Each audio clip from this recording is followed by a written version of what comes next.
Thank you very much, Secretary Roque, for your very kind introduction. Thank you very much, Dr. Alfonso Wee, for your very kind words of welcome and appreciation for the work we have done, for the friendship within the Philippines and China. And thank you for the gesture of appreciation from the Federation.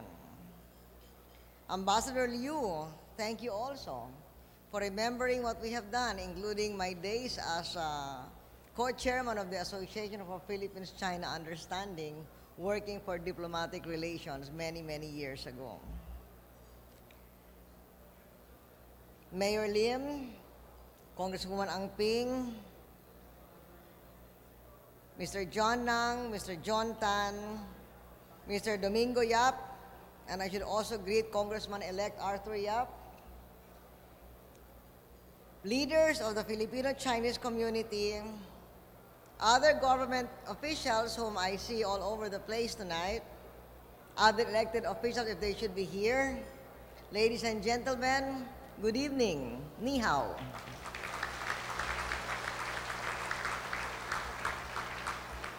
I am very pleased once again to join our Chinese friends and the Filipino-Chinese community in this advanced celebration of Filipino-Chinese Friendship Day. As our earlier speakers acknowledged, when I became president, I made June 9 of every year Filipino-Chinese Friendship Day. In the past, I set aside June 9 to attend activities to mark Filipino-Chinese Friendship Day in Manila. But this year, many of you will be with me in Shanghai to celebrate this occasion. That is why we are holding our Manila celebration in advance. It's a good way to acknowledge the significance of our growing partnership. We will have two celebrations, one in Manila and one in Shanghai.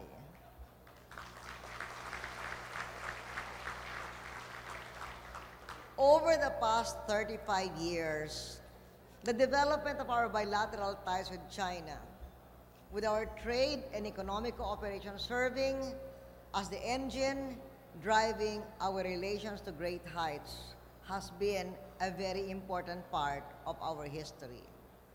And it is not only the last 35 years where China has become a very important part of our history. Our geographical ties, our trade relationship, our family relationships date back centuries before our diplomatic relations and even before our two republics were established. These centuries or 1,000 years of relationship, in fact, has resulted in practically every Filipino having Chinese ancestry, though not everybody can truly be able to claim to trace his family tree to China. But one of those who can really trace his family tree to China is my husband, whose great-grandfather was Chinese. His great-grandfather was a successful businessman from China who fought under the Spanish flag to defend Manila against the British. Therefore, he was awarded with a nobility title by the Spanish government, and he changed his name from the Chinese family name of Sontua to the Spanish-sounding family name of Tuason.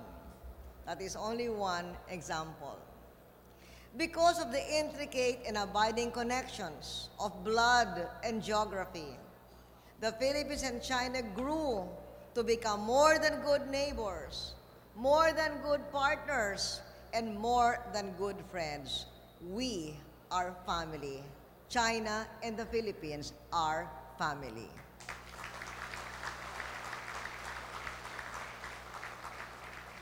We are family more than neighbors But as neighbors, we look out for each other's welfare and security. We are family more than partners, but as partners, we have strong ties across all levels and sectors: political, economic, social, cultural, people-to-people exchanges, and even twinning arrangements within cities and provinces. Our speakers have talked about my 10 visits to China over my last 9 years as president. During my visits to China over the last 9 years, many of which were in your company, I had the privilege of visiting many cities all over China and of meeting with the highest ranking officials, including President Hu Jintao, Premier Wen Jiabao, and former President Jiang Zemin. And of course, we had a very memorable